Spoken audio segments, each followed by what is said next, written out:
जी बच्चों, good morning. Hope आप सब बहुत अच्छे होंगे और बहुत अच्छे से प्रिपरेशन कर रहे होंगे। हर क्लास में स्टार्टिंग में मैं ये बोलता तो ज़रूर हूँ, पर कर तो रहे हो ना नालायकों, क्योंकि एग्ज़ाम में सच में अब बहुत कम दिन बचे हैं। 2 महीने की स्ट्रैटेजी बना लो, सारे चैप्टर्स को डिवाइड भी कर दोगे ना, सारे पेपर्स को, तो बहुत कम-कम टाइम बचेगा। सो इतना भी लंबा टाइम नहीं है कि मैं ये बोलता रहूँ और तुम सुनते रहो, हाँ, हाँ, बोलो, बोलो, कोई दिक्कत थोड़ी है, बोलते रहो। ऐसा मत करना, अच्छे से प्रिपरेशन स्टार्ट रखना, किसी भी सब्जेक्ट की छोड़ना नहीं। और कॉमर्स वालों के लिए तो मैं हमेशा कहता हूँ एक लिटरेचर यानी कि इंग्लिश या हिंदी में से जो भी है आपका एकदम फिक्स करके रखना अच्छे से, ताकि उसकी जो ओवरऑल परसेंटेज हो वो डाउन ना आए आपकी। ठीक है?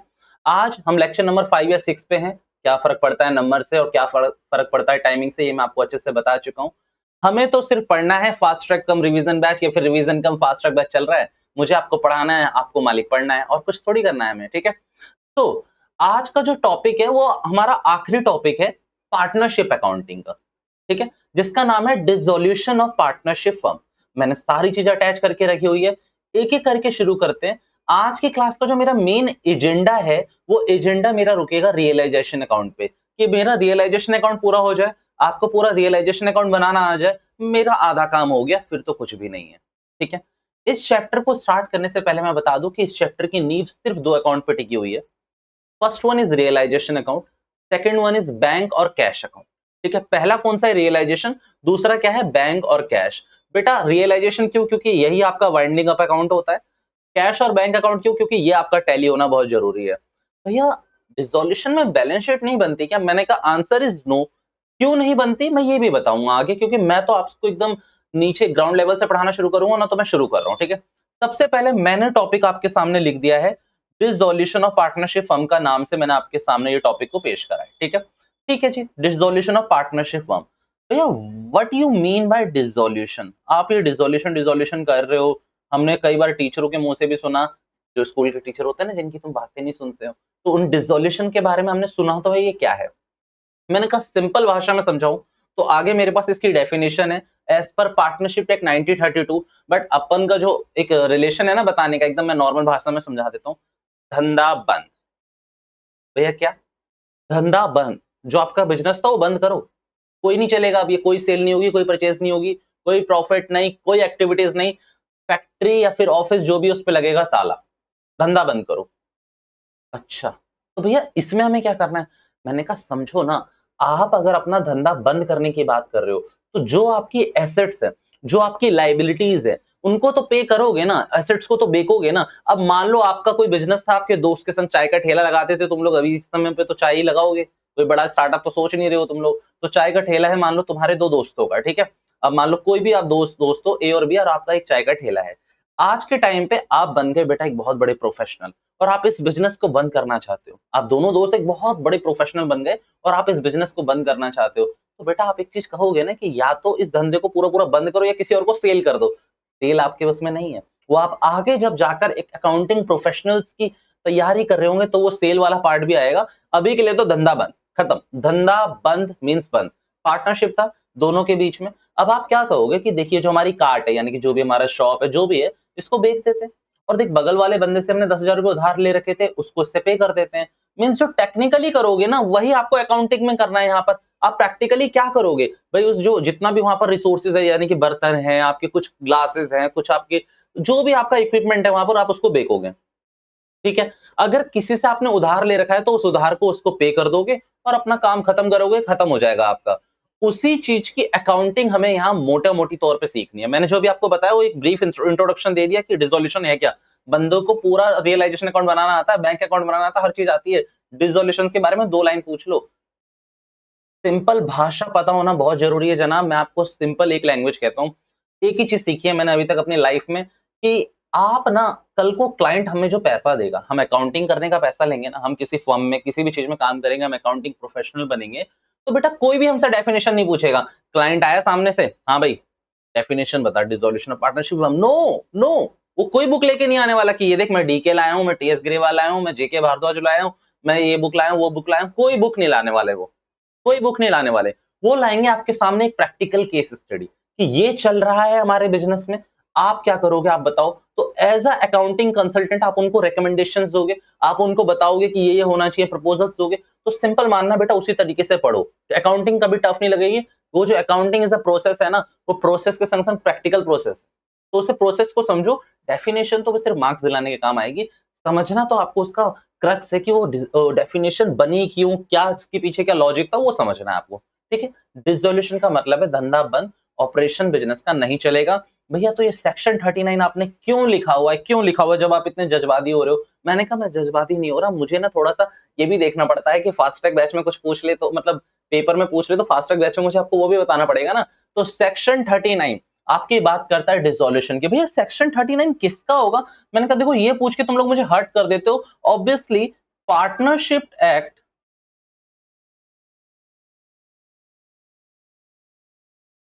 1932 का होगा। किसका होगा? पार्टनरशिप एक्ट 1932 का होगा ना। और किसका होगा? कैसी बातें करते हो? पार्टनरशिप एक्ट 1932 का सेक्शन 39 आपसे ये बात कहता है dissolution of firm means dissolution of partnership among all the partners in a firm. मतलब आपको मैं जो अभी अभी पढ़ा के आया था वो डिसोल्यूशन ऑफ पार्टनरशिप तो था, पक्की बात है वो डिसोल्यूशन ऑफ पार्टनरशिप था, बट बिटवीन वन और टू पार्टनर्स। मीन्स अगर तीन बंदे आपके फर्म में थे, आपकी चाय की रेडी पे तीन जने थे मालिक, ए बी सी, सी की जॉब लगी है, तुम लोग निठल्ले हो, अभी भी तुम लोग नालायक हो, तो ए और बी क्या करेंगे? इस बिजनेस को कंटिन्यू करेंगे। This is dissolution of partnership between two partners. मतलब एक दो को अलग कर देता हूं मैं, सामने वाले को अलग कर देता हूं, तो इनके बीच में पार्टनरशिप खत्म हो गई। सी और मेरे बीच में कोई रिलेशन नहीं है ना। अब मान लो मैं ए हूं, आप बी हो, सी सामने वाला बंदा है, तो ए और बी के बीच में जो पार्टनरशिप है, सी को हमने क्या कर दिया? Bye bye. तो उससे हमारा एंड हो गया, सी से हमारा मुद्दा एंड हो चुका है। बट अगर तीनों के बीच में एंड हो जाए तो वो पार्टनरशिप ही नहीं रही ना, वो धंधा ही बंद। अब वो पार्टनरशिप ही नहीं रही, और अगर पार्टनरशिप नहीं रही तो डिसोल्यूशन है, दैट मींस कि धंधा बंद है। तो इसी चीज को आपको समझना है। सारे पार्टनर्स के बीच में एंड ऑफ रिलेशनशिप और पार्टनरशिप इज डिसोल्यूशन। यहां आपको साफ बोला हुआ है, dissolution of firm means dissolution of partnership among all the partners in the firm. ठीक है, अब मैंने क्या करा ना, मैंने आपको बताया कि डेफिनेशन तो इनको याद नहीं करनी है। डेफिनेशन याद करना एक लाइन की है, याद कर लेना। एक नंबर के लिए पूछ दे, मैं सिंपल कहता हूँ, स्ट्रेटेजी वहां लगती है पढ़ने पे, स्ट्रेटेजी इस पे नहीं लगती ये आना चाहिए, ये नहीं आना चाहिए, ये आना चाहिए, नहीं आना चाहिए। यू एंड मी, ऑल्सो मी, मैं भी ये जज करने के लिए अभी कैपेबल नहीं हूँ कि भाई क्या आएगा क्या नहीं आएगा। सीबीएसई को करने दो ना उसका काम, इतने बड़ी बड़ी फीस लेते हैं उनके कंसल्टेंट, उनको करने दो ना। तुम तो पढ़ो ना। सेक्शन 39 बात करता है डिसोल्यूशन की, सिंपल बात है। ठीक है, अब मैंने आपको एक सिंपल लैंग्वेज में यहां बता दिया बच्चों कि देखो dissolution of partnership firm simply means, देखो डेफिनेशन में चेंज नहीं कर सकता। अब वो डेफिनेशन थी, कभी भी याद रखना, आप कभी भी कहीं भी कुछ पढ़ोगे, डेफिनेशन को कभी चेंज मत करना मेरे बच्चों, आप चेंज कर सकते हो मीनिंग को। ये मीनिंग समझाई है मैंने, डेफिनेशन तो मैंने खुद चेपी है, पूरी की पूरी उठा के कट कॉपी पेस्ट करनी होती है डेफिनेशन। डेफिनेशन को कभी भी मॉडिफाई नहीं किया जा सकता। मार्क माय वर्ड्स, डेफिनेशन कभी भी चेंज नहीं हो सकती। मीनिंग आप चेंज कर लो, मीनिंग समझने का आप अपने अपने बना सकते हो ना। अगर आप यहां सिंपल देखोगे तो लिखा हुआ है dissolution of partnership firm simply means business of organisation now discontinue. इसके नीचे एक वर्ड हो जाए एंड, तो मुझे उससे भी कोई दिक्कत नहीं है, नाउ एंड। और इसी को आप बेटा पढ़ोगे वाउंड अप। इसका अगर एक और फॉर्म पढ़ोगे वर्ब का तो इसे कहते हैं वाइंडिंग अप। बेटा इसी प्रोसेस को हम कहते हैं लिक्विडेशन। ये सब चीजें आगे जाकर आपको अलग अलग समय पर पढ़ाई जाएगी, जैसे जैसे आप अपनी प्रोसेस को आगे बढ़ाते जाओगे। अभी मैंने क्या बोला? सिर्फ इसे क्या कहूंगा मैं? Dissolution, wound up, winding up, liquidation, कुछ भी कह लो, एक ही मतलब है। वही है राम श्याम घनश्याम, तीनों एक ही भगवान के नाम। ये मैंने अपने टीचर से सुना था, तो वही मैं आपको चेप रहा हूं अब कि राम श्याम घनश्याम, सच में बात है कि कोई भी कह लो, राम कह लो, मोहन कह लो, श्याम कह लो, सब एक ही भगवान है बेटा। तो सिंपल है, वाइंडिंग अप कह लो, डिसोल्यूशन कह लो, वाउंड अप कह लो, लिक्विडेशन कह लो। आपको सिर्फ अपनी पार्टनरशिप की अकाउंटिंग करनी है, रियलाइजेशन बनाना है, पार्टनर्स कैपिटल अकाउंट बनाना है, बैंक अकाउंट बनाना है, काम खत्म करना है अपने को। अपने को नाम में थोड़ी पढ़ना, अपने को तो नॉलेज चाहिए। ठीक है, तो ये मैंने सिंपल बता दिया। तो अब देखो मैंने यहां लिखा from business activities process comes to end. Business activities process, ये क्या क्या मतलब हो सकते हैं इनके? इनका सिंपल मतलब है, बहुत सिंपल मतलब है, no sale, no purchase, no advertisement, no profit और no loss. Simple, no profit, no loss. एक और चीज लिखूंगा मैं यहां पर, no assets and no liability. भाई ना ही कोई एसेट्स ना ही कोई लाइबिलिटी, कुछ नहीं बचना चाहिए उस धंधे में। अगर एसेट्स है भी तो उसको बेचकर हम सारे पार्टनर्स आपस में बांट लेंगे। मैंने बताया ना कि आपने एक चाय का रेडी लगाई, उस चाय की रेडी से आपने 10,000 रुपए का तो क्लेम सेट ऑफ कर दिया जो आपने बगल वाली दुकान से उधार ले रखा था, पर आपके पास अभी भी 30,000 रुपए बच रहे हैं। तो उस 30,000 रुपए को आप ए और बी में एज पर पीएसआर जो भी हमारा प्रॉफिट शेयरिंग रेशियो था उस हिसाब से बांट लेंगे। लेट्स से इक्वल था तो 15-15 हजार बांट लेंगे। लेट्स से 2-1 था तो 20,000 में 10,000 में बी को दे दूंगा, ऐसा मैं काम करूंगा। ठीक है, अब सिंपल है। डिसोल्यूशन का मैंने आपको प्रोसेस बता दिया, डेफिनेशन करा दी। अब मैंने एक इसके इंटरेस्टिंग पार्ट पे आता हूं जो कि आपका थ्योरेटिकल पार्ट भी बनेगा, जिसको मैं ज्यादा डिस्कस नहीं करूंगा, आपकी बुक में है। मतलब types of dissolution and reason of dissolution, दोनों में से कुछ भी कह सकते हो कि किस किस वजह से हो सकता है। तो देखो, वॉलंटरी कर रहे हैं, अब हमारा मन नहीं है काम करने का, हम धंधा बंद कर रहे हैं। कंपलसरी, कंपलसरी का मतलब ये है कि हमने एक फिक्स टाइम के लिए बनाई हुई थी, अब वो धंधा बंद कर रहे हैं हम, तो उसे बंद कर दो। और कंपलसरी के बाद ना कई बार होता है कोर्ट का हमारे ऊपर स्टे आ जाता है। कोर्ट का स्टे क्यों आता है भैया? मान लो हम इलीगल ऑपरेशंस कर रहे हैं, हम लोग कुछ काम करते थे, हम लोग कुछ गलत काम करने लगे, इलीगल काम। इलीगल काम क्या होता है भैया? तो इलीगल काम का मतलब है कि लेट्स से वो काम जो गवर्नमेंट की नजरों में अनऑथराइज्ड है, ड्रग्स बेचना, अल्कोहल बेचना, पेट्रोल को बेचना। पेट्रोल बेचना मीन्स आप बिना लाइसेंस के नहीं बेच सकते ना, पर मैं क्या करता था, पेट्रोल लाता था, बेचता था, सिर्फ मेरा यही काम था। इलीगल वे था। तो इलीगली जो भी वे होगा कंपनी की तरफ से, आप उसे नहीं कर सकते। तो ये सारी चीजें हैं, या तो सारे पार्टनर्स कर दे इस चीज को बंद, वॉलंटरी हो जाए, सारे पार्टनर्स मान के हो जाए। कई बार तो हम पार्टनरशिप डीड में एक सेक्शन भी बनाते हैं जिसमें एक भी पार्टनर ने अगर डिसोल्यूशन करने का प्रस्ताव रख दिया तो पूरी की पूरी फर्म डिसॉल्व करनी पड़ेगी। ये सारे पोर्शन आपको पढ़ने हैं, मैं इसमें इतना नहीं पढ़ रहा हूं। आपको क्या करना है, सिंपल एक रीडिंग मारनी है अपनी पेज में, मैं उसको दिखा दूंगा, आपको सिर्फ रीड मारनी है कि भाई रीजन ऑफ डिसोल्यूशन में 5 या 6 रीजन है, वो सारे आपको एक एक बार रीड करने हैं। ओके, अब मैं जो आगे आ रहा हूं, मैंने आपको बता दिया कि भाई डिसोल्यूशन हो रहा है तो कोई एसेट्स मेरे पास बचेगी नहीं फर्म के नाम पे, और ना ही कोई लाइबिलिटी होनी चाहिए। मैं सारी एसेट्स के थ्रू सारी लाइबिलिटीज को सेट ऑफ करूंगा। जितना भी मेरा बकाया था, मैं इस धंधे के सारे रिसोर्सेज को बेचूंगा और उससे पैसा जो भी आएगा पहले पे करूंगा। भैया 2 केसेस हो सकते हैं, रेदर 3 केसेस हो सकते हैं कि जो मेरी एसेट्स बिकी वो लायबिलिटीज के इक्वल आ गई। तो जितनी की एसेट्स बिकी उतने की मैंने लायबिलिटी पे कर दी, मेरा काम खत्म। पहली चीज। दूसरी चीज कि भाई जितनी मेरी एसेट्स आई वो सफिशिएंट नहीं थी, सफिशिएंट नहीं थी। तो सफिशिएंट नहीं थी तो कौन देगा? अब पार्टनर्स अपने जेब से पे करेंगे। कौन पे करेगा? जितने भी पार्टनर्स थे, जैसे ए और बी पार्टनर्स थे, तो वो हम अपनी जेब से पे करेंगे आपको। और तीसरा केस मैं ऑलरेडी आपके संग डिस्कस कर चुका हूं कि भाई धंधा था, मतलब 10,000 रुपए का हमने सेट ऑफ कर दिया और 30,000 रुपए का अभी भी एक्सेस बचा हुआ है, तो वो हम बांट लेंगे। भाई जब आप एक्सेस खाने के लिए रेडी हो ना, तो लॉस भी खाने के लिए रेडी रहना। ये सारी चीजें मैं आगे आपके संग डिस्कस करूंगा। अभी तो मैं बस बेस बना रहा हूं, अभी तो मैं बस बातें कर रहा हूं आपके संग, टेक्निकल टर्म पे तो मैं अभी आया भी नहीं। अब मैंने यहाँ ना जो आपके सामने लिखा हुआ है, वो बच्चे यही लिखा हुआ है ऑल लाइबिलिटीज एक्सटर्नल। अब ये एक्सटर्नल वर्ड बहुत अच्छा है, मैं पढ़ाऊंगा आपको। Will be paid by liquidate the assets. अब ये लिक्विडेट वर्ड भी बहुत अच्छा है।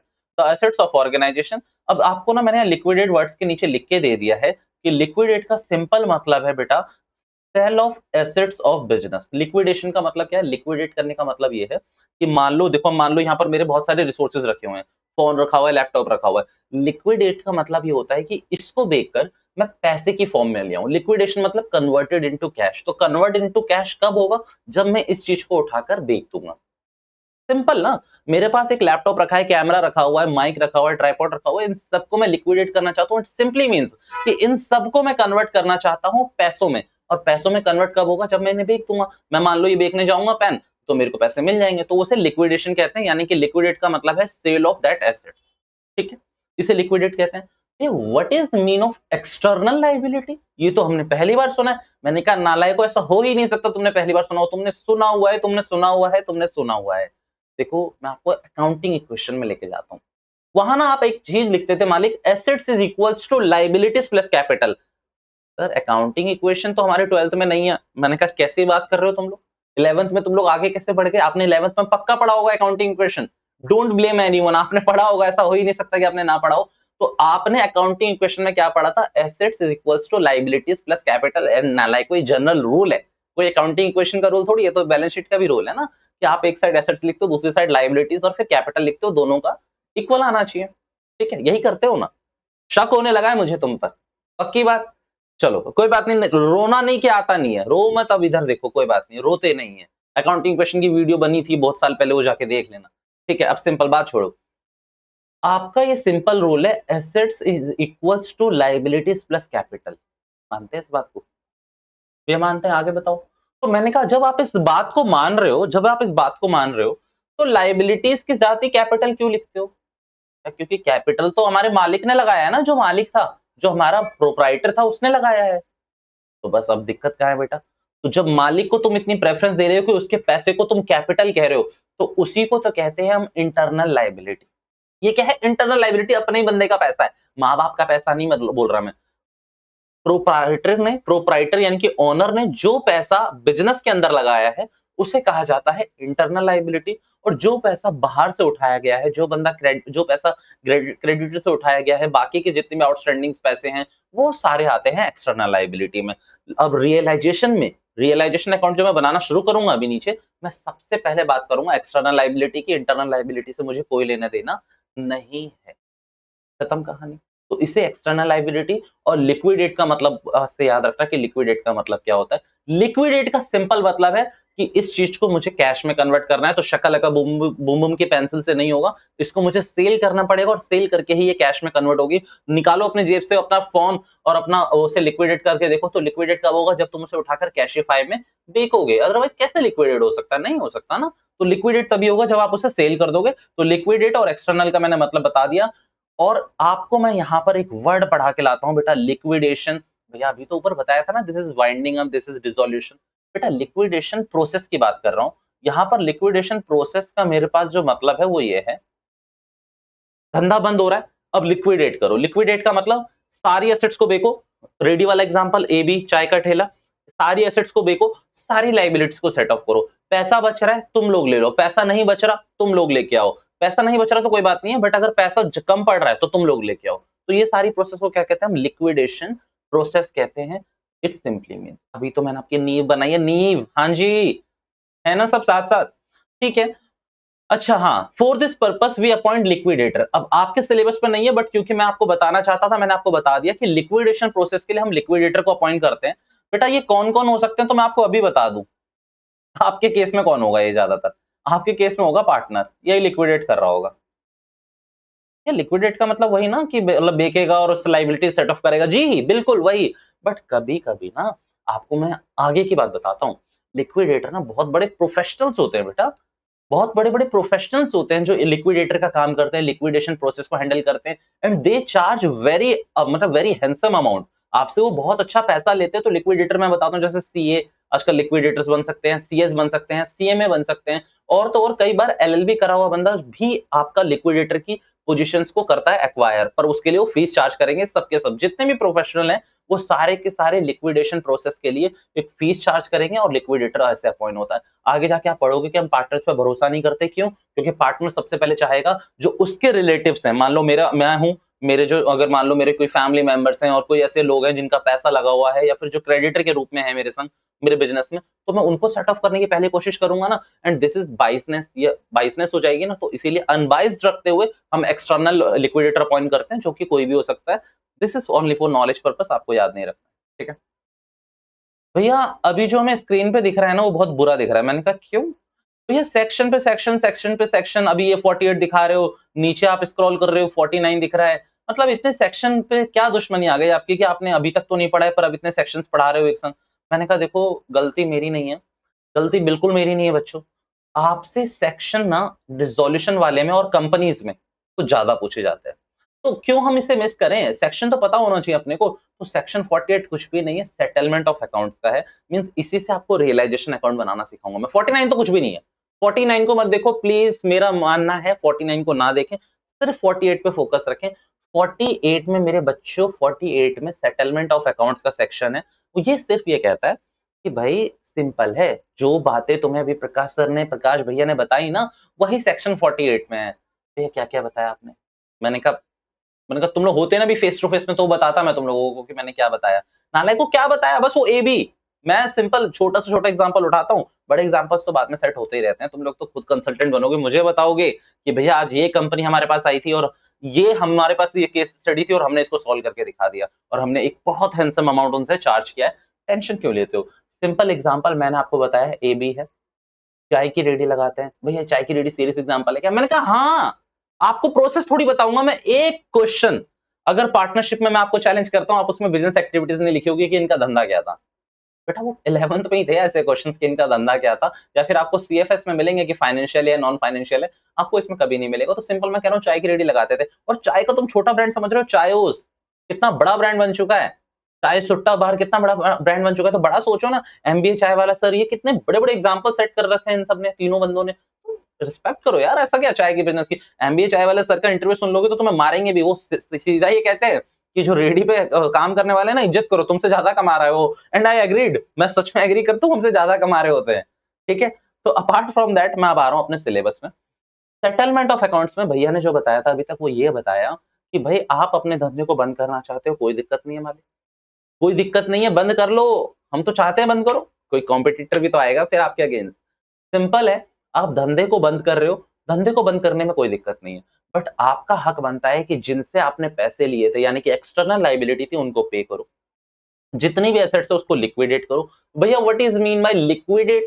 कहा बेको, उसको बेको, और उससे जो पैसा जनरेट हो रहा है, उससे जो भी पैसा जनरेट हो रहा है, उससे तुम लाइबिलिटीज को पे ऑफ करो। और जो एसेट्स अगर एक्सेस में बच रही है तो उसे एक्वायर कर लो, ले लो, आप लोग शेयर बांट लो। बट अगर आपकी एसेट्स कम पड़ रही है, कम है आपकी लाइबिलिटीज के अगेंस्ट, तो आपको अपने घर से पैसा लाना पड़ेगा, और इक्वल है तो कोई केस ही नहीं बनता। सिंपल चीज है। यही बात अब यहां पर आपको बताएगा सेक्शन 48 सेटलमेंट ऑफ अकाउंट्स का सेक्शन है। आपको सबसे पहले मैं ले चलता हूं किसमें, ट्रीटमेंट ऑफ लॉसेस में। तो ट्रीटमेंट ऑफ लॉसेस का मतलब वही है कि एसेट्स का जो रेशियो है वो कम है, मतलब लायबिलिटी जो पे करनी है वो ज्यादा है, तो इसको मैं बाद में बात करूंगा। अभी मैं दूसरे वाले पे आ रहा हूँ, एप्लीकेशन ऑफ एसेट्स। देखो ड्राफ्टमैन ने ना, मैं लॉ पढ़ते समय, जैसे हमारा सब्जेक्ट है सीए में है, हम लोग सीए फाइनल के स्टूडेंट्स हैं, तो सिंपल इसमें ना कई बार मैं ऐसा देखता हूँ कि हमारे टीचर हमें बताते हैं कि ड्राफ्टमैन ने यहाँ ये गलती करी हुई है। अब होता क्या है, ड्राफ्टमैन की वो गलती नहीं होती, ड्राफ्टमैन तो उस समय बना रहा होता है ना, इतना बड़ा लॉ होता है, वो कहीं भी कोई भी चीज डाल देता है, कोई दिक्कत नहीं है। जैसे कि आप कंपनीज एक्ट 2013, आपके लिए तो बस इतना है ना बेटा, आप यकीन नहीं मानेंगे, वो बहुत बड़ा एक्ट है कंपनीज एक्ट 2013। कम से कम उसमें शायद 450 सेक्शन तो मुझे ही याद है, if I am not wrong, 450 section तो एटलीस्ट हैं उसमें। 450 सेक्शन, अब सेक्शन के सबसेक्शन लगा लो और सबसेक्शन के क्लॉज लगा लो, तो कितना बड़ा एक्ट होगा वो। तो ड्राफ्टमैन से कभी कभी गलती हो जाती है। जैसे कि एप्लीकेशन ऑफ एसेट्स, मुझे ऐसा लगता है कि इसको ऊपर रखना चाहिए था, इसको ऊपर रखना चाहिए था, फिर लॉस होता तो बात करते। तो सबसे पहले एप्लीकेशन ऑफ एसेट्स की बात कर ले रहा हूं मैं। हम अपनी एसेट्स को जब बेचेंगे तो सबसे पहले क्या करेंगे, भैया ये अपने घर में भी अपने घर। मैंने कहा क्या मतलब? अरे भैया वो 30,000 का 40,000 का माल बेका, 10,000 रुपए किसी को देने, भाड़ में जाए ना, आपको क्या दिक्कत है? भैया हम नहीं देंगे किसी को। मैंने कहा क्यों नहीं दोगे? आपने कहा देखो भैया सिंपल है, 40,000 का आपने धंधा बेका, पूरा का पूरा बिजनेस मतलब एसेट्स बेका, 10,000 रुपए की हमारी लाइबिलिटी थी, हम किसी को पे नहीं कर रहे, भैया भाड़ में जाए। भाई बी और ए और बी ने हमने बांट लिया, 20,000 हम और 20,000 हम। बेटा ऐसा करने की सोचोगे ना तो तुम पे एक्ट्स लग जाएंगे, तुम्हें पे करना पड़ेगा। और कंज्यूमर कोर्ट्स में जाकर ये बार यहाँ पर, या फिर ट्रेड कोर्ट्स में जाकर, कमर्शियल कोर्ट्स होते हैं ना, जाकर ये लोग आप पे केस ठोक देंगे और आपको फिर सेटल करना पड़ेगा पूरे पैसे देकर।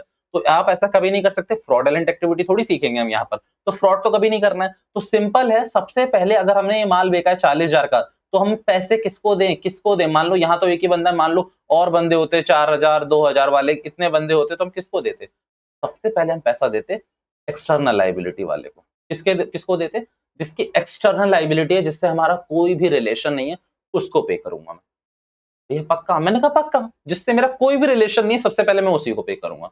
बिल्कुल आउटसाइडर होना चाहिए, मैं सबसे पहले अपनी एसेट्स का उसी को पे ऑफ करूंगा। दूसरे नंबर पे आते हैं मालिक, दूसरे नंबर पे आते हैं वो बंदे जो मेरे रिलेटिव थे, जो पार्टनर्स के रिलेटिव थे। मतलब पहले इसको पे कर दिया जो मेरा बिल्कुल आउटसाइडर था, दूसरे पे मैं डालता हूं किसको? रिलेटिव वाले बंदे को, जो रिलेटिव होते हैं उनको देता हूं मैं। तीसरे पे कौन आते हैं? तीसरे पे मैं खुद आता हूं, मतलब हमारी कैपिटल अकाउंट का बैलेंस सेटअप होता है और एक्सेस होता है तो हम लोग खा जाते हैं। भैया 4 केसेस बता रहा हूं। पहले पे आउटसाइडर जिनका हमारे संग कोई रिलेशन नहीं है, दूसरे पे रिलेटिव, तीसरे पे हमारा कैपिटल अकाउंट, चौथा एक्सेस बच गया तो हमारा प्रॉफिट है। यही चीज सेक्शन 48 तुम्हें बस थोड़ा सा विस्तार में बताता है, for the payment to third party. किसको कर रहे हैं हम पेमेंट? थर्ड पार्टी को। अब मैं यहां पर आपसे कह रहा हूं थर्ड पार्टी का सबसे पहले कौन है? आउटसाइडर्स। जो आउटसाइडर्स है उनको कर रहे हैं। अब दूसरे में देखना, आपको यहां थर्ड पार्टी के बगल में लिखना चाहिए रिलेटिव, रिलेटिव लिख लो, रिलेटिव लोन अकाउंट, इनको भी पे कर दो इसी वाले में। ठीक है, बट पहला मेरा मुद्दा हमेशा थर्ड पार्टी रहेगा जिनके संग कोई रिलेशन नहीं है। आपको क्वेश्चन में बाइफरगेट करने का मौका कभी नहीं मिलेगा। कभी TS Grewal, DK Goyal, CBSE 12th के लेवल पे इतना बाइफरगेट, इतना डीप में नहीं पूछता। सिंपल है, आपके लिए थर्ड पार्टी और रिलेटिव एक ही लाइन पे आएंगे, जो आ रहा है सबको पे करते जाओ। लाइबिलिटी सारी पे ऑफ करनी है तो उन दोनों को पे करना है, ये आउटसाइडर लाइबिलिटी है, ये एक्सटर्नल लाइबिलिटी है, इनको पे करो। फिर होता क्या है, partners loan account and advances, वो 6% वाला याद है ना तुम्हें, जिसमें डीड कहता है कि 6% पे करो आप पार्टनर्स लोन पे, तो वही वाला, अगर आपके पार्टनर्स ने आपको लोन दे रखा है तो बेटा 6% पे करके बात को खत्म करो। 6% पे कर रहे थे ना आप इंटरेस्ट, तो उससे बात को खत्म करो, तो इसको पे करोगे। बट पहले किसको पे करोगे, एक्सटर्नल। किसको पे करोगे सबसे पहले, एक्सटर्नल को। बेटा ये भी एक्सटर्नल फॉर्म है, बट ये मिला तो इंटरनल से ना। एटलीस्ट हमें पता है कि ये पैसा यही है जो इसने हमसे प्रॉफिट कमाया हुआ है, तो इसको मैं कहां डालूंगा, दूसरे नंबर पे डालूंगा, पार्टनर्स लोन पे। तीसरे पे आता है पार्टनर्स कैपिटल, मतलब अब आपकी कैपिटल की पेमेंट होगी। मींस पहले आपकी लोन की पेमेंट होती है और फिर आपकी कैपिटल की पेमेंट होती है। ठीक है, पहले लोन की पेमेंट होती है और फिर कैपिटल की पेमेंट होती है। तीन चीजें हो गई। अब चौथी चीज क्या है, एक्सेस क्या होता है, पीएसआर में डिस्ट्रीब्यूट होता है। इसका सिंपल मतलब यह है कि जो आपकी एसेट्स रियलाइज हुई हैं वो ज्यादा है कंपेयर टू अवर लाइबिलिटी। खत्म कहानी। तो जो एक्सेस बचा हुआ है, जो लिक्विडेडो का एक्स्ट्रा पैसा बचा हुआ है, वो आप बांट लो और बैंक का बैलेंस कर दो जीरो, और बैंक अकाउंट आपका टैली हो जाए। ठीक है, मतलब बैंक का बैलेंस पूरा जीरो कर दोगे ना, सब सब चीज खा पी चुके हो, बिल्कुल खत्म कर चुके हो, तो वो जीरो हो जाना चाहिए। ये सारा पोर्शन मैंने जो आपको पढ़ाया, ये सारा का सारा पोर्शन आपकी बुक में लिखा हुआ है। मैंने ट्राई करा कि बहुत ही शॉर्ट पीरियड में मैं आपको समझा सकूं। मैं अब आ रहा हूं सेक्शन 49 को पूरा का पूरा इग्नोर कर रहा हूं। मैं आ रहा हूं आपके संग अकाउंट, मतलब रियलाइजेशन अकाउंट पे आ रहा हूं। मैं रियलाइजेशन अकाउंट पे आ रहा हूं। अभी तक जो भी मैंने बातें करी, मैंने समझाया है आपको इन डेप्थ कि डिसोल्यूशन आया क्यों, करना क्या क्या है, प्रोसेस क्या होती है लिक्विडेशन की। अब मैं इसकी अकाउंटिंग आपके संग डिस्कस करूंगा। अकाउंटिंग का बेटा सबसे इंपॉर्टेंट पोर्शन ये रहा, रियलाइजेशन अकाउंट। जितने स्टार चाहिए उतने बना के रखो, हैश वैश सब बना के रखो, इस पे इंपॉर्टेंट और लिख के रखो, रियलाइजेशन अकाउंट। और आज की क्लास का, अभी के सेशन का मेरा जो मुद्दा है वो रियलाइजेशन अकाउंट पे ही। ठीक है, सबसे पहले realisation account is prepared to liquidate. तो मानोगे नहीं ना, लिक्विडेट का मतलब पता है ना तुम्हें, फिर भी पूछ रहे हो बार बार। सेल ऑफ एसेट्स, आप एसेट्स को क्या करते हो इसमें मालिक, बेचते हो, बेच रहे हो ना। एंड ऑल द एसेट्स, अच्छा, all the assets and payment to all the liabilities, ये बाद में पॉइंट पढ़ूंगा, तो मैं अभी के लिए छोड़ दो इसको। ठीक है, सिंपल मेरा मुद्दा क्या है, liquidate all the assets and payment of all the liabilities, सारी लाइबिलिटीज आपको पे करनी है। लाइबिलिटीज वाले पोर्शन में जाके चेक करोगे तो मैंने लिखा हुआ है एक्सटर्नल लाइबिलिटी, जो मैं आपको ऑलरेडी बता के आ चुका हूं पहले कि एक्सटर्नल लाइबिलिटी पहले पे होगी। तो एक्सेप्ट, अब यहां मैंने लिख के भी दिखा दिया कि partners capital accounts, loan account, ये पे नहीं होते। ये कौन सी उसमें आते हैं, नंबर्स पे आते हैं, मुझे बता दो। ये आते हैं बेटा आपके नंबर सेकंड एंड थर्ड पर। हाँ, सेकंड और थर्ड पर मैंने अभी दिखाया था ना ऊपर। भैया फिर से दिखा दो ना प्लीज, मैंने कहा रे नालायक को, देखो, ये देखो, सेकंड लोन पे आ गया और थर्ड कौन सा आ गया आपका, कैपिटल अकाउंट पे आ गया। तो ये सेकंड और थर्ड पे हम पे करते हैं इनको, तो ये बात अलग है। अब यहां पर एसेट्स में कैश और बैंक नहीं आता। किसी भी बच्चे से पूछो कि भाई रियलाइजेशन अकाउंट में कैश और बैंक को क्यों नहीं लेते, बाकी सारी करंट एसेट्स आप लेते हो, तो उनके पास जवाब ही नहीं रहता, भैया क्यों, क्योंकि हम कैश अकाउंट सेपरेट बनाते हैं। कैसी बात कर रहे हो, रियलाइजेशन अकाउंट में हम सारी एसेट्स को लिक्विडेट करते हैं। मींस मैं अपने फोन को देख के सोच सकता हूं कि मैं इसको लिक्विडेट कैसे करूं, इसको पैसे में कन्वर्ट कैसे करूं। मींस अब मेरे पास, मेरे जेब में पैसे रखे हो, मैं सोचूं इसको कैसे लिक्विडेट करूं, इसको कैसे लिक्विडेट करूं, ऐसा सोचते हो क्या तुम लोग, इतना दिमाग लगाते हो तुम लोग कि मतलब तुम्हारे पास फोन है, तुम्हें ये लग रहा है कि तुम्हें कैश की जरूरत है, तुम उसे बेकोगे, तो उसे लिक्विडेशन कहते हैं। अब तुम्हारे पास पैसे हैं, तुम सोच रहे हो कि मेरे को पैसे की जरूरत है, तो तुम पैसों को भी लिक्विडेट करोगे। Really nice.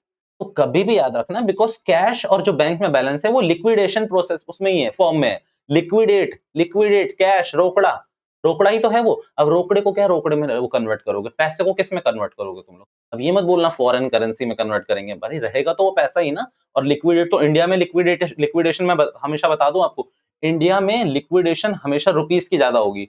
फॉरेन करेंसी को अभी दुकानों में दोगे तो नहीं लेंगे ना, भाई जिनको पता है वो ले लेंगे, जिनको चेंज रेट पता है वो ले लेंगे, पर हर कोई नहीं लेगा, फॉर श्योर, ये इस बात को याद रखना।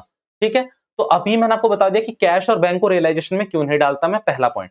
दूसरा, पार्टनर्स लोन अकाउंट, भैया ये कौन सा लोन अकाउंट है, ये वो लोन अकाउंट है जो फर्म ने किसको दिया हुआ है, फर्म टू पार्टनर का रिलेशन है इसमें। फर्म ने किसको दिया हुआ है बेटा, पार्टनर को। फर्म ने किसको दिया हुआ है, अगेन पार्टनर को इसमें ये दिया हुआ है, फर्म ने पार्टनर को दिया हुआ था, इस बात को याद रखना।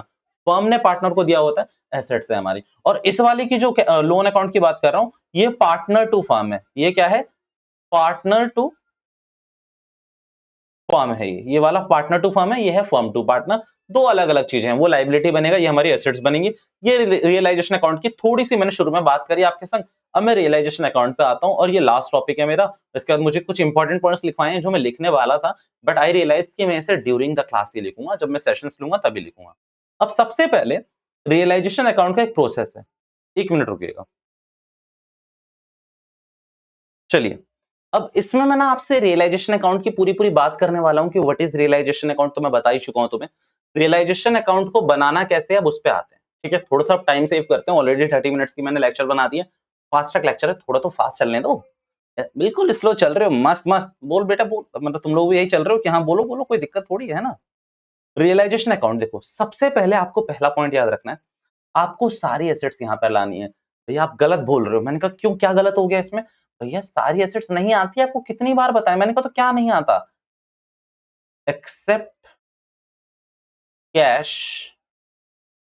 Loan account. और किसका लोन तो मैं यहाँ लिख ही देता हूँ यार, पार्टनर लोन अकाउंट। ठीक है? और फिक्टिशियस एसेट्स। या what is fictitious asset? Fictitious assets यानी कि प्रॉफिट एंड लॉस अकाउंट का debit balance, advertisement suspense accounts, तो इनको तो राइट ऑफ करोगे ना आप, जैसे करते थे वैसा सेम करोगे आप। कौन कौन से दो बताए मैंने? फिक्टिशियस एसेट्स में मैं आपको सिंपल डाल रहा हूं। आपको दो चीजें याद रखनी है, एडवर्टाइजमेंट सस्पेंस अकाउंट जिन्हें आप एक्यूमुलेटेड लॉसेस और गेन्स भी बोलते हो ना, तो पीएनएल अकाउंट का डेबिट बैलेंस वहीं से सेट ऑफ होगा, पार्टनर्स कैपिटल अकाउंट से। दूसरा एडवर्टाइजमेंट सस्पेंस अकाउंट, ये दो चीजें अगर आपको दिख रही है तो आप वहीं से सेट ऑफ कर लो। पहला पॉइंट ये आपको क्लियर हो गया।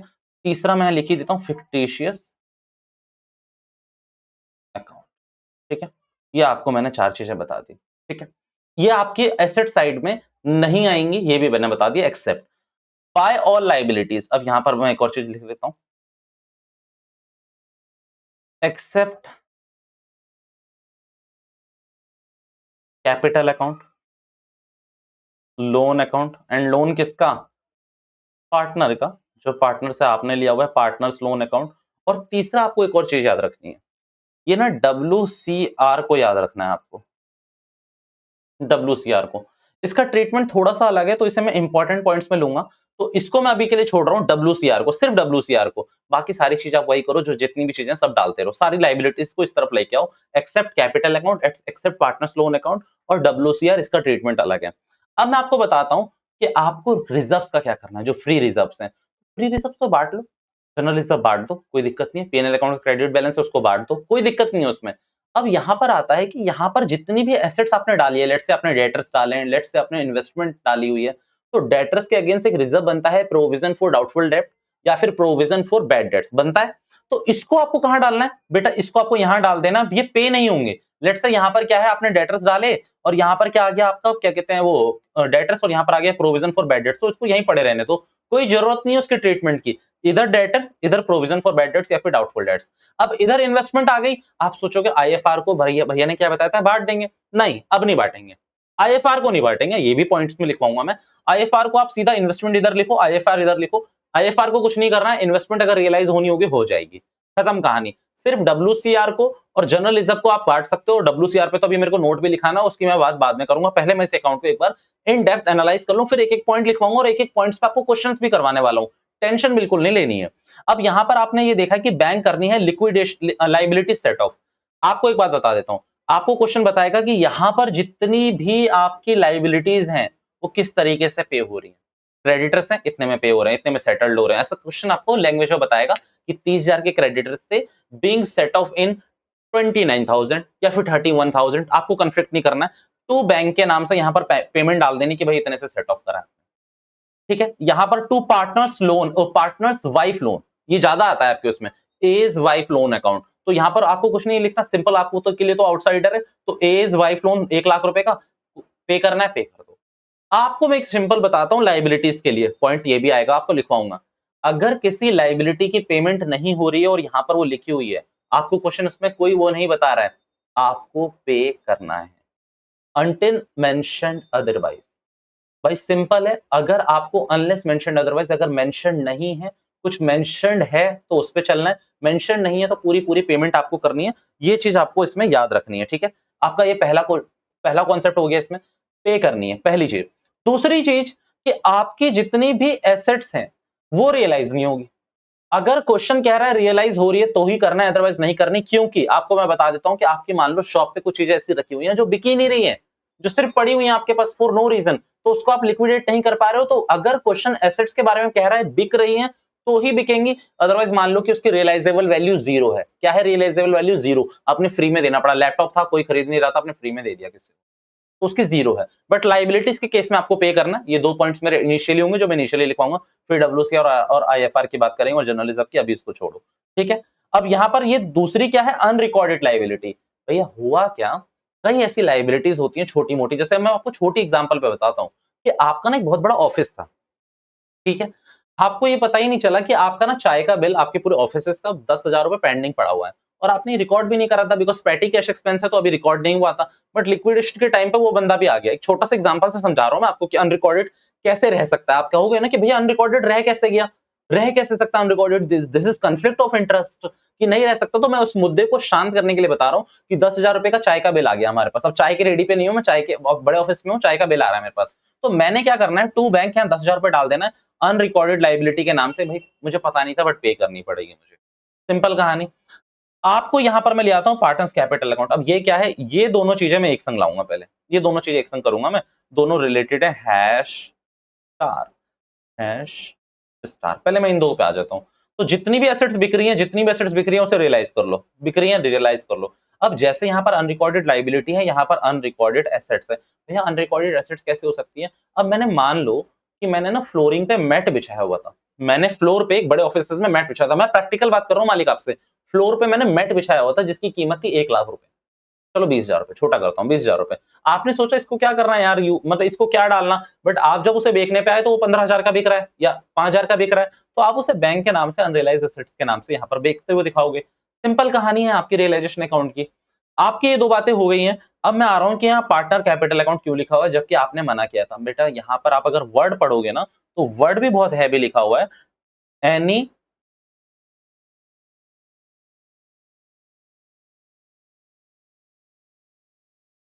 एनी लाइबिलिटी, क्या हो गया इसको, any liability taken over, any asset taken over, कर दिया मैंने हाईलाइट आपके लिए। एनी लाइबिलिटी टेकन ओवर और एनी एसेट्स टेकन ओवर। अब मेरी बात ध्यान से समझना। कई बार पार्टनर पता है क्या बोलते हैं कि ये लाइबिलिटी मैं पे करूं, ये लाइबिलिटी मैं पे कर लूंगा, कोई दिक्कत नहीं है। बेटा फ्री में पे नहीं कर रहे हैं आपको, आपको फ्री में कभी कोई पे नहीं करेगा, ना आप पार्टनर्स को पे करेंगे ना पार्टनर्स आपको। अगर वो आपकी लाइबिलिटी को कोई पे कर रहा है तो आपको क्या करना है, सिंपल उसके क्रेडिट उसके पार्टनर्स कैपिटल अकाउंट को क्रेडिट करना पड़ेगा उतने से। भाई अगर मान लो उसने अपनी वाइफ का लोन 1,00,000 रुपए का सेटल कर रहा है तो टू पार्टनर कैपिटल अकाउंट 1,00,000 रुपए से दिखाओगे, आपको उसकी कैपिटल अकाउंट में जाकर क्रेडिट साइड में 1,00,000 रुपए का क्रेडिट दिखाना पड़ेगा। अब दिखाओगे कि टू रियलाइजेशन अकाउंट, ब्रैकेट में लिखोगे वाइफ्स लोन टेकन ओवर 1,00,000 रुपए, आपको उसको पे करना पड़ेगा। बस वो अभी ये कह रहा है कि क्रंच है तो कोई बात नहीं मैं सेट ऑफ कर लूंगा, कोई दिक्कत नहीं है, एक तरीके से आपकी हेल्प कर रहा है, कोई दिक्कत नहीं। अब कई बार क्या होता है, कई पार्टनर्स आपके एसेट्स लेके चले जाते हैं। भैया एसेट्स क्यों लेके चले जाते हैं? भैया ले जाते हैं, उनका भाई क्लेम इतना तगड़ा होता है कि अब सारी चीजें सेट ऑफ होने लगी हैं और वो चीज बिक भी नहीं रही है लेट से, तो वो भाई 1,00,000 रुपए का लैपटॉप था उठा के ले गया वो। तो अब यहाँ पर टू पार्टनर्स कैपिटल अकाउंट आपको ये डेबिट करना पड़ेगा क्योंकि यहाँ पर रियलाइजेशन क्रेडिट हो रहा है ना। अब जनरल एंट्री पकड़ो ना, यहाँ पर जनरल एंट्री सिंपल क्या होगी, ओके आपके सिंपल यहाँ पर जनरल एंट्री पकड़ो ना कि जनरल एंट्री क्या क्या बनी होगी। यहाँ पर general entry realisation account credit हो रहा है तो क्या एंट्री करोगे, partners capital account debit to realisation account, debit हो रहा है ना, यहाँ पर रियलाइजेशन अकाउंट डेबिट हो रहा है तो realisation account debit to partners capital account. Simple बात समझ लो। तो एसेट्स ले गए तो हम उसे डेबिट करेंगे, लाइबिलिटी ले जा रहे हैं तो हमें उसे क्रेडिट करना पड़ेगा। ये सिंपल था। अगर आपकी ये वाली साइड क्रेडिट साइड ज्यादा आ रही है तो गेन है, और अगर आपकी डेबिट साइड ज्यादा आ रही है तो लॉस है, ये भी आपको किसमें डिस्ट्रीब्यूट करना पड़ेगा। ये दोनों पोर्शन बेटा पक्की बात है आपके पीएसआर के रेशियो में, ये दोनों पोर्शन आपके पीएसआर में के रेशियो में बढ़ जाएंगे आपके इसमें पार्टनर्स कैपिटल अकाउंट, ठीक है।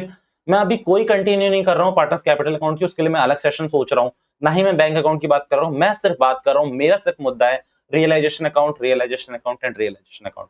इंपॉर्टेंट पॉइंट्स लिख लेते हैं पहले मालिक एक एक करके, और फिर उसके बाद हम कोशिश करेंगे इसके क्वेश्चंस करने की। पॉइंट नंबर 1 लिख रहा हूं मैं।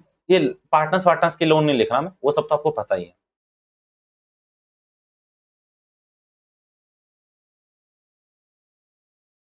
All assets will be realised only if mentioned in question। Simple याद रखना है आपको, अगर कोई आपकी एसेट्स आपकी रियलाइज नहीं हो रही है, नहीं बता रहे क्वेश्चन, तो इसका मतलब है उसकी रियलाइजेबल वैल्यू क्या बनी है आपकी, 0।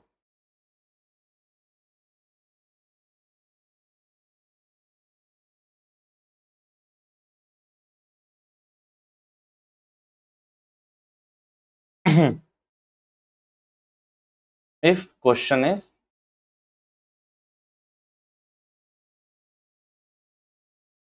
ठीक है, पॉइंट नंबर 1 बना है मालिक। Point number 2, all external liabilities will be paid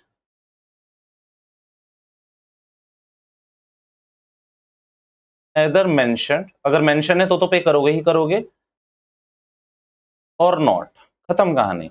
means liability तो पे होंगी होंगी, मेंशनड हो क्वेश्चन में या ना हो, आपको पेमेंट उसकी दिखानी है। Point number 2। तीसरा, all reserves related to assets will be transferred to credit side of realisation account. कौन सी साइड में डालोगे आप लोग, रियलाइजेशन अकाउंट की। और मैंने दो बहुत मस्त एग्जांपल लिया आपके संग, आईएफआर और प्रोविजन फॉर बैड डेट्स या फिर बैड डाउटफुल डेब्ट। IFR provision for bad debt या फिर डाउटफुल डेब्ट, प्रोविजन फॉर बीडी और डीडी, ठीक है, ये आप डालोगे। चौथा पॉइंट है मेरा सबसे इंपॉर्टेंट, डब्ल्यूसीआर को लेकर। ठीक है, अब सिंपल है कि डब्ल्यूसीआर में कई बार क्या होता है, कोई लाइबिलिटी आ जाती है। तो अगर हमको इसमें ना दो केसेस, तीन केसेस ही बता देता हूं।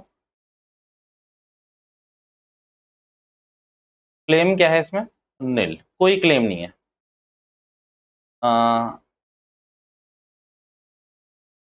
लेस देन रिजर्व है।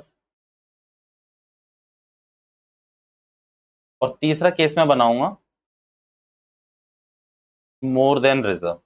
ठीक है, इसका ट्रीटमेंट थोड़ा सा अलग होता है, इसीलिए इसमें मैं स्पेशली अलग करा रहा हूं, तीनों पोर्शन को समझ लो। अब लेट्स से आपका डब्ल्यूसीआर था 1 लाख का, मैं एग्जांपल ही बना देता हूं, 1 लाख रुपए का था। क्लेम देख लेते हैं, तो क्लेम इसमें क्या हो गया, 0। तो इसमें तो क्लेम है आपका 0, इसमें क्लेम है आपका 70,000, और इसमें क्लेम है आपका बेटा 1,20,000। तो सिंपल आपको बात जो याद रखनी है, इसमें आपको कोई एंट्री नहीं करनी। सिंपल आप क्या करोगे, डब्ल्यूसीआर टू ऑल पार्टनर, जानते ही हो, इन ओल्ड पीएसआर, आप डिस्ट्रीब्यूट कर दोगे इस पूरे प्रॉफिट को। ठीक है, पहली एंट्री। दूसरी कि आपका जो क्लेम है वो 70,000 का आया हुआ है, तो आपको इसमें जो एंट्री करनी चाहिए, डब्ल्यूसीआर टू रियलाइजेशन, आप रियलाइजेशन अकाउंट में डालोगे मालिक, क्रेडिट साइड में टू रियलाइजेशन, जितना पोर्शन आया है डाल दो, और जितना है ऑल पार्टनर। अमाउंट्स की यहां पर फील्डिंग देखना किस तरीके से होगी, 1 लाख का रिजर्व था, पूरा का पूरा हटाना है। 70,000 का तो जिसपे क्लेम है ना, तो क्लेम को सेटल करूंगा मैं रियलाइजेशन अकाउंट के थ्रू, और 30,000 रुपए का मैं पार्टनर्स को प्रॉफिट दे दूंगा, पार्टनर्स ले जाएंगे। ये मेरा केस नंबर 2 था। केस नंबर 3 ध्यान से समझिएगा, केस नंबर 3 है यहाँ पर मोर देन रिजर्व, रिजर्व से ज्यादा। भाई रिजर्व से ज्यादा, तो इसमें कुछ नहीं करना, डब्ल्यूसीआर आपका कितना था, टू रियलाइजेशन, ये तो पूरा पूरा जाएगा ही जाएगा, 1 लाख, और 20,000 रुपए का और सेट ऑफ कराओगे। मैं दिखा दूंगा इसको किस तरीके से सेट ऑफ करना होता है आपको, ये पूरा का पूरा क्वेश्चन आपको और उससे सेट ऑफ करना पड़ेगा अमाउंट पे। ठीक है, 4 पॉइंट्स हमारे हो चुके हैं। मेरा मानना है कि मैं आपको एक रियलाइजेशन एक्सपेंस है जिस पर मैं बात करना चाहता हूं आपसे, और वो काफी इंपॉर्टेंट टॉपिक है। बट पहले मैं चाहूंगा कि ना मैं एक बार आपको क्वेश्चन दिखा के ले आऊं, क्योंकि अब थोड़े से क्वेश्चन होने जरूरी हैं। तो चलो आ जाते हैं धीरे धीरे करके। ठीक है, सबसे पहले आपसे ना कुछ थ्योरेटिकल क्वेश्चन पूछे जाएंगे। थ्योरेटिकल मींस कि क्या, कि भाई हम किसको पे करें पहले। तो देखो पहला क्वेश्चन मैं पढ़ा देता हूं, सेक्शन 48 सबसेक्शन बी के हिसाब से बताना है आपको। The firm of XYZ were dissolved on 1 April 2020। ठीक है, Y demands that his loan of 25,000 be paid before payment of capital to the partner of the partners, but X and Z demands the capital to be paid before the payment of loan to Y, loan by Y, who is correct and why। Obviously आपका answer जाएगा कि Y correct है, और इस पे आपकी intention ये बैठेगी कि क्योंकि सेक्शन 48 सबसेक्शन बी ये कहता है कि जो एप्लीकेशन ऑफ एसेट्स है पहले आउटसाइडर के लिए होगी, दूसरी पार्टनर्स लोन के लिए होगी, और फिर उसके बाद अगर बच गया तो कैपिटल्स के लिए होगी। यही आपको आंसर बेटा एक बार पढ़ना है, मैंने आपको छोटे उसमें बता दिया पॉइंट्स में।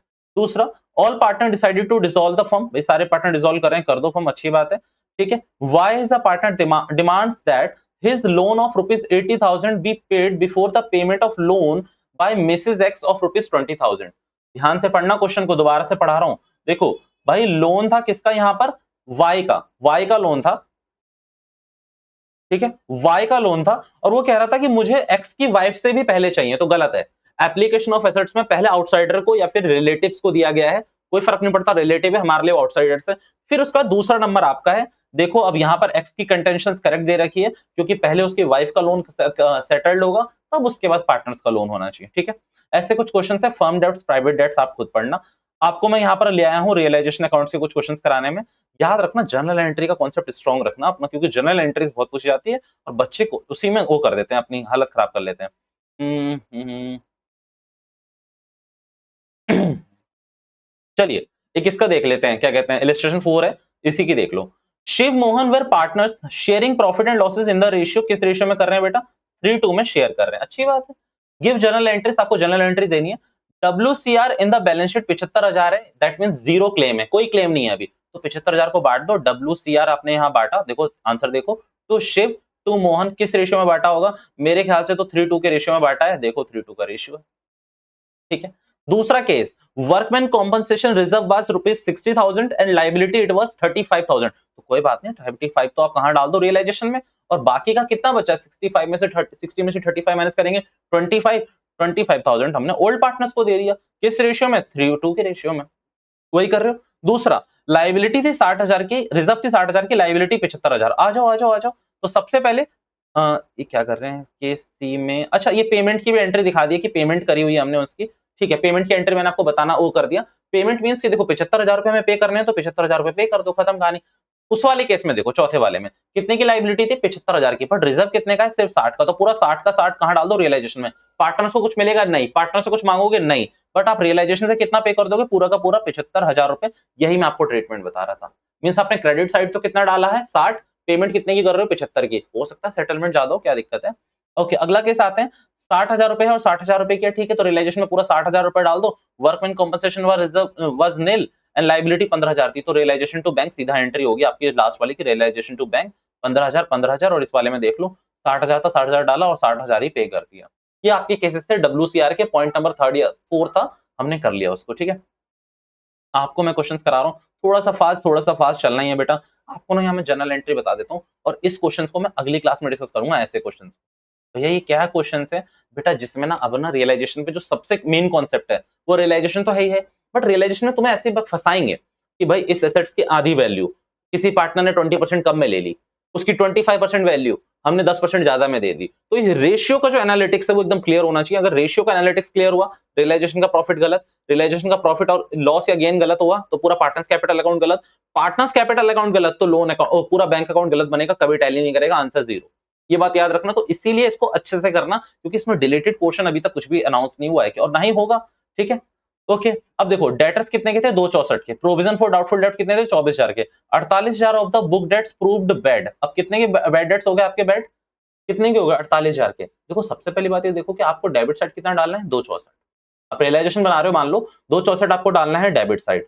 Okay, provision for doubtful debts में कितना डालना है, 24,000। 48,000 of the book debts proved bad, तो ठीक है ना, 264 में 48 माइनस करो, तो 2,64,000 में से आप 48,000 माइनस करोगे तो 216, 2,16,000 रुपए आपको रियलाइज हो जाएंगे। देखते हैं इनकी एंट्री इन्होंने क्या करी है। ओहो बहुत अच्छी बात है। ये एंट्री नंबर फर्स्ट नहीं करी क्या? अच्छा, entry number first, bank account debit to realisation 216 ठीक है। अब मैं आपको, अच्छा इन्होंने ना बैंक की एंट्री डाली है क्या सिर्फ?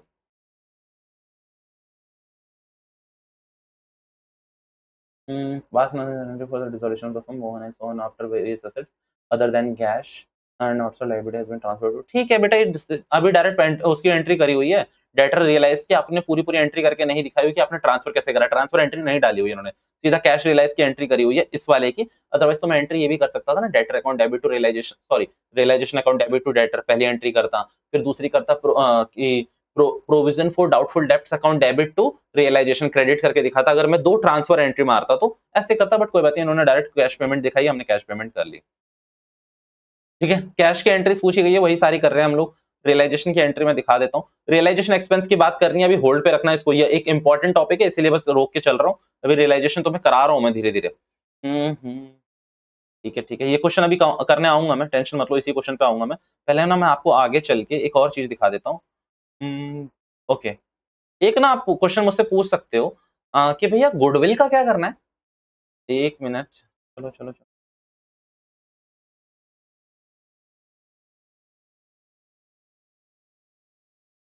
ठीक है, एक पॉइंट नंबर 5 बनाओ मेरे साथ। पॉइंट नंबर 5 बेटा नोट करो, tick important all this points, very important points. And point number 5 मैं आपको करा रहा हूँ गुडविल को लेकर। भैया गुडविल को तो राइट ऑफ कर देंगे ना, मैंने कहा ना ना ना ना, गुडविल को राइट ऑफ नहीं करना, बिल्कुल मत करना। गुडविल को आपको एज्यूम करना है, assume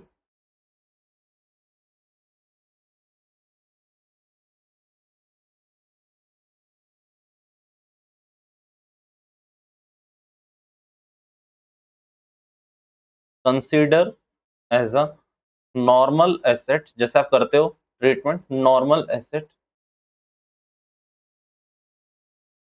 no need to write off. आपको इसको राइट ऑफ नहीं करना है, राइट ऑफ अपने आप हो जाएगी। आप इसे कहां डालोगे, डेबिट साइड डालोगे, गुडविल में डेबिट साइड डालोगे। और अगर रियलाइज भी हो रही है कोई तो रियलाइज कर लेना, आपको क्वेश्चन को भगवान मानना है। डेबिट साइड आपको डालना है, एंट्री बनेगी realisation account debit to goodwill. Simple कहानी है, 5वां पॉइंट था गुडविल को लेकर मेरा ये। मैं ना अभी आपको रियलाइजेशन एक्सपेंस से पहले ना मैं आपको डिसोल्यूशन रियलाइजेशन अकाउंट बनाना और सिखाना चाहता हूँ, तो मैं आपको रियलाइजेशन के कुछ क्वेश्चंस पे ले जाना चाहता हूँ। चलिए देखो, इलिस्ट्रेशन 10 है मेरे सामने। अब इसमें लिखा हुआ है शांति सत्या, ये होंगे कोई है, वर पार्टनर्स। 4:1 का रेशियो था इनका, सिंपल मैं मोटा मोटी आपको बात बता रहा हूँ, 4:1 का इनका क्या था, रेशियो था। अब इस रेशियो के बाद इन्होंने क्या करा, ऑन 31 मार्च 2013 को इन्होंने क्या करा, their balance sheet was as follows, ये इनकी बैलेंस शीट थी। देखो अब ये मैंने आपको बताया ना, परसेंटेज के क्वेश्चन में तुम्हें बहुत घुमाने की कोशिश करेंगे, तो ये तो मैं बात ही अगली क्लास में करूंगा कि भाई परसेंटेज को किस तरीके से एनालाइज करना है, बट अभी इस वाले को तो कर ही लूंगा मैं। अब देखो सबसे पहले आपको क्या करना चाहिए, यहाँ पर इस क्वेश्चन में ना भरपूर चीजें, इसीलिए मैं इस क्वेश्चन को ले ही लेता हूँ। अब यहाँ पर देखो सबसे पहले एडजस्टमेंट किस किस पे है उस पर टिक मार लेना। तो देखो Shanti took over 40% of the stock, तो ये लो स्टॉक पे टिक मार लिया मैंने। आगे देखते हैं किस किस पे है। Remaining book value, furniture realise कह रहा बता रहा है, ठीक है फर्नीचर पे टिक मार लिया। अनरिकॉर्डेड इन्वेस्टमेंट है तो यहाँ इन्वेस्टमेंट है ही नहीं है, इसको मैं लिख लूंगा। Machinery was sold at a loss of 60,000, machinery को यहाँ मैंने टिक मार लिया। डेटर रियलाइज 55,000 मैंने टिक मार लिया। There was an outstanding bill, outstanding bill यहाँ है नहीं, मैंने कोई बात नहीं इसको टिक नहीं मारना। दिल्ली 2014 में आपका इलस्ट्रेशन आया हुआ था, तो ठीक है अच्छा क्वेश्चन ही होगा। अब यहाँ पर आपको पहले अभी क्या करना है, निस्वार्थ सेवा से ये सारी चीजें डाल देनी है यहाँ तक। भैया ये क्यों नहीं, शांति का करंट अकाउंट है और यहाँ पर ये कैपिटल अकाउंट दे रखे हैं, बाद में देखेंगे, अभी के लिए मेरे पास इसका कोई वो विकल्प नहीं है, अभी इसको छोड़ दो। सिंपल है, डेटर स्टॉक फर्नीचर 31 सब उसी पर डाला है क्या, देख लो। 60,000, 85, 131, 60, 85, 1,31,। ठीक है भैया कोई दिक्कत थोड़ी है, आपने बोल दिया आपने मान लिया। मैंने कहा क्रेडिटर का क्या करना है, 45,000 पूरे डालूंगा मैं। भैया पक्का, मैंने कहा ये देखो तुम शक मत किया करो, 45,000 रुपए। भैया डब्ल्यूसीआर भी कितना डाल देंगे, 40,000। एरर, एरर, क्यों, गलती करी तुमने, क्या इस पे कोई रिजर्व है, क्या इस पे कोई क्लेम है, नहीं, आंसर इज नो, कोई क्लेम नहीं है, कहां दिख रहा है आपको, कोई क्लेम नहीं है। तो इस पूरे 45,000 को क्या करूंगा मैं, पीएसआर में दोनों पार्टनर्स जो भी हैं सत्य, शांति और सत्या, इनको बांट दूंगा, WCR to Satya to Shanti to Satya, ठीक है, मैं बांट दूंगा, तो इसको नहीं लाऊंगा मैं यहाँ पर। सत्या करंट अकाउंट अभी नहीं लाऊंगा इसको मैं करंट और कैपिटल को एक संग जोड़ दूंगा, क्योंकि अब करंट अकाउंट की जरूरत नहीं है, तो करंट अकाउंट का बैलेंस कहाँ ट्रांसफर कर दूंगा, मैं कैपिटल में करूंगा और इसको जोड़ दूंगा, बाद में इसको सेट ऑफ देखेंगे। अब देखते हैं कि हो क्या रहा है। देखो क्रेडिटर्स के लिए क्या इसने कुछ बोला हुआ है क्या, कुछ भी नहीं बोला हुआ। तो देखो मेरा ये कहना है कि इसकी पेमेंट करो ना, तो बाय बैंक अकाउंट क्रेडिटर 45,000 रुपए, देखो ये डायरेक्टली पे हो गए, क्वेश्चन ने बोला भी नहीं था, मेरा पॉइंट्स में प्रूव कर रहा हूं आपको, पे कर दिया। धीरे धीरे चलो जनाब, ज्यादा फास्ट चल के कुछ नहीं होना, ज्यादा फास्ट वाले आगे ही चले जाते हैं कुछ, तो इतना आगे भी नहीं जाना। 45,000 रुपए हमने पे कर दिए यहाँ पर, सिंपल। आउटस्टैंडिंग बिल थे 19,000 रुपए के, पे करो, 19,000 के आपने पे कर दिए। अनरिकॉर्डेड लाइबिलिटी क्या थी, अनरिकॉर्डेड लाइबिलिटी। आगे बात करते हैं, रियलाइज क्या क्या हो रहा है, Shanti took over 40% of the stock at 10% less than its book value. अच्छा देखो, अब स्टॉक था कितने का अपना, आप अगर ध्यान से देखो तो स्टॉक था कितने का, 85,000 का था। आपको जो करना चाहिए, इसका 40% निकालो और ये जो भी आएगा इससे लेस कर लेना इसका 10%, और ये कौन ले गई, आपकी शांति ले गई। तो शांति को मैं अशांति में बदलते हुए 85,000 का स्टॉक था, जिसका 40% होता है 34,000 रुपए, और 34,000 में आप सिर्फ इसका 90% निकालोगे तो 30,600 रुपए निकलना चाहिए। यानी कि यहाँ पर आपका जो फाइनल आउटकम है वो 30,600 रुपए है। जरा जाके देखो कि यहाँ शांति कैपिटल अकाउंट को हमने कितने पे दिखाया हुआ है, कहाँ गया शांति, शांति शांति, 30,600 रुपए, ठीक है, कैलकुलेशन। बाकी की क्या कह रही थी कि 60% जो है remaining stock was sold for 40,000, तो ठीक है, बाकी का 40,000 रुपए मैंने सेल दिखा दिया, कोई गेन वेन नहीं आता यहाँ पर कोई गेन वेन नहीं आता, सीधा आप उसको बुक करोगे, ठीक है। अनरिकॉर्डेड इन्वेस्टमेंट सोल्ड करिए 20,000 रुपए की, तो 20 को शो कर दो, इन्वेस्टमेंट 20,000। फर्नीचर कितने पे रियलाइज कर रहे हो, 80,000 पे, तो रियलाइज कर लिया मैंने, ये तीनों चीजें हो गई।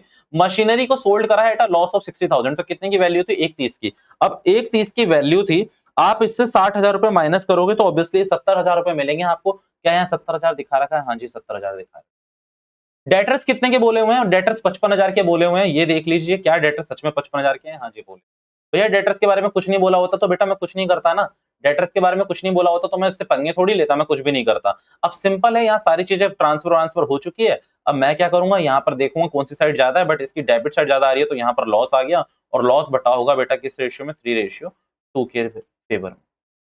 ये था आपका रियलाइजेशन, ठीक है। आगे देख लेते हैं, एक और क्वेश्चन कर लेते हैं, अगर कोई एडजस्टमेंट होती है तो। वो सिंपल है, आपके ना इसमें क्वेश्चन भी बहुत कम है, बट इसमें जर्नल एंट्री बहुत है। अब मैं आपको एक काम करता हूँ, पहले मैं एक बार ना ये देख लूं कि मेरा सेशन कितने मिनट का रिकॉर्ड हो गया और आप लोगों के पास वो एनर्जी बची है या नहीं बची, क्योंकि अगले सेशंस में मुझे कुछ नहीं कराना। अगले सेशन में सिर्फ मुझे मुझे जो लग रहा है, मुझे ये सेशन अब यहाँ रोकना चाहिए। क्यों, मैं आपको बताता हूँ रीजन। यहाँ हमने थोड़े क्वेश्चंस भी प्रैक्टिस कर लिए, कॉन्सेप्ट भी खूब सारे हो गए हैं आपके पास करने के लिए। एक बार मैं भी क्विक रिव्यू भी लूंगा आपके संग, पर मैं सोच रहा हूँ अगले सेशंस में ना मैं सबसे पहले आपको रियलाइजेशन एक्सपेंस का एक लॉजिक बताऊं कि वो क्या है और कैसे करते हैं, क्योंकि यहाँ बहुत ग्रंथ सी दे रखी है। मैं समराइज वे में बताऊंगा आपको, टेंशन मत लो। तो उसका एक क्वेश्चन भी है, दो क्वेश्चन है उसमें से, एक मेरा एक आपका इलिस्ट्रेशन है, वो कर लेंगे। और फिर इसके बाद हम आएंगे फुल फ्लेज क्वेश्चन पे कि पार्टनर कैपिटल अकाउंट और बैंक अकाउंट टैली कैसे होना चाहिए, क्योंकि इसमें कोई लॉजिक नहीं है, सिर्फ रियलाइजेशन अकाउंट पे लॉजिक्स है, ठीक है। तो एक काम करते हैं, ठीक है, आज के लेक्चर को मैं यहीं रोक रहा हूँ। सबसे पहले जाना नहीं कि अभी बस बंद करके निकल लिए तुम लोग, सबसे पहले मैं जा रहा हूं आपके संग और इसमें डिस्कस करने जा रहा हूं मैं आपके संग। आ गया मैं आपके संग बताने जा रहा हूं कि आपको क्या क्या रिवाइज कर लेना चाहिए। मालिक सबसे पहले मैंने आपको जो नोट्स दिए हैं, हम्म, चलो मैं ना इसको थोड़ा सा स्लो भी करता रहूंगा, ताकि आपको अगर आपको स्क्रीनशॉट भी और भी लेके रखना है तो लेके रख लो, ठीक है। तो डिसोल्यूशन ऑफ पार्टनरशिप फर्म में मैंने आपको एक सेक्शन पढ़ाया, सेक्शन 30 में, जो कि डिसोल्यूशन की डेफिनेशन बताता है। डेफिनेशन के बाद मैंने बता दिया कि सिंपल है कि मैं सारी एसेट्स को देखकर अपनी लाइबिलिटीज को पे करूंगा। अगर वो सफिशिएंट है तो अच्छी बात है, अगर नहीं है तो मैं अपने घर से लाऊंगा, और अगर ज्यादा है तो मैं अपने घर ले जाऊंगा पैसे को बचाकर। सेक्शन 48 का सबसेक्शन ए कहता है ट्रीटमेंट ऑफ लॉसेस, जो वो अभी बताया ना मैंने कि भाई आपकी एसेट्स कम है, लायबिलिटी ज्यादा है, तो उस लॉस को कैसे करोगे, पीएसआर में। बट सेकंड ये कहता है कि भाई 48 बी की एप्लीकेशन ऑफ एसेट्स किस किस तरीके से करोगे। तो पहला, सबसे पहले आउटसाइडर और अपने रिलेटिव्स को दूंगा। दूसरा, जो पार्टनर्स लोन अकाउंट है उसको पेमेंट होगी। तीसरा, कैपिटल अकाउंट। चौथा है तो एक्सेस में प्रॉफिट को बांट लूंगा। ये चार चीजें हैं। इसी का पांचवा पार्ट ये होता है कि अगर कम है तो क्या करूंगा, तो मैं यहाँ पर ट्रीटमेंट ऑफ लॉसेस में पीएसआर में बांटूंगा, ठीक है। फिर उसके बाद मैंने बात करी पेमेंट, ये सेक्शन 49 किसी काम का नहीं है।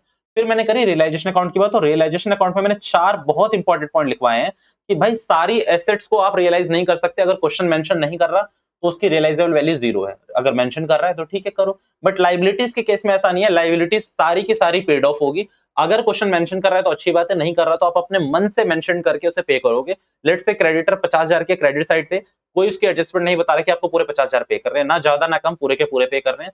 तीसरा, आईएफआर या फिर प्रोविजन फॉर डाउटफुल डेब्ट्स, यानी कि जिस एसेट्स पे जो रिजर्व बने हुए हैं वो क्रेडिट साइड जाएंगे और उनका होगा कुछ भी नहीं, सिर्फ पड़े रहेंगे वहां पर।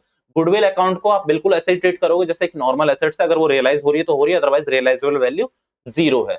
डब्ल्यूसीआर के लिए मैंने आपको केस बता दिया, जितने का क्लेम है उतने को आप रियलाइजेशन अकाउंट से सेट ऑफ कर लो और फिर उसकी पेमेंट दिखा दो। अगर एक्सेस है तो भी पूरा क्लेम एग्जॉस्ट कर लो और बाकी एक्सेस की पेमेंट दिखा दो, पूरी की पेमेंट दिखा दो। यानी कि अगर बिल्कुल क्लेम नहीं है या फिर क्लेम कम है तो पार्टनर्स को बांट दो, एज यूजुअली जैसे आप करते थे बांट दो। ये तीसरा केस था हमारा, चौथा, पांचवा, और सारी चीजें हो चुकी हैं ऑलमोस्ट। ठीक है, होप आप सबने अच्छे से कर लिया होगा रियलाइजेशन आज। रियलाइजेशन को कल इसको पूरी तरीके से एंड कर। अभी मेरी तरफ से एंड नहीं है, मैं पहले ही बता दूं, क्योंकि मैंने ना अभी रियलाइजेशन एक्सपेंस नहीं बताया जो कि रियलाइजेशन अकाउंट में जाता है। तो मैं रियलाइजेशन एक्सपेंस अकाउंट आपको करवाऊंगा, उसके बाद मैं अपनी तरफ से इसको एंड और डन करूंगा। कल इस चैप्टर को हम खत्म कर देंगे और बहुत जल्दी, मतलब इस हफ्ते मैं एज्यूम कर रहा हूँ कि आपका ये देखते हैं कहाँ तक जाता है। मैं अभी कमिटमेंट नहीं कर रहा हूँ बिकॉज बीच में 1-2 दिन लैग आएगा, मुझे पता है। तो सब अभी सिंपल है, अभी के लिए इतना रख रहे हैं। हमने अच्छे से इसको कवर कवर कर लिया, रियलाइजेशन अकाउंट के सारे पार्ट कर लिए एक्सेप्ट रियलाइजेशन एक्सपेंस, जो कि अगली क्लास का टॉपिक होगा आपका। सबसे पहला टॉपिक ही वही होगा, आफ्टर रिवीजन आप जो करेंगे वो रियलाइजेशन एक्सपेंस होगा। ठीक है, this is all for now, thank you so much for your time, love, effort, thank you so much, bye bye all of you, bye bye.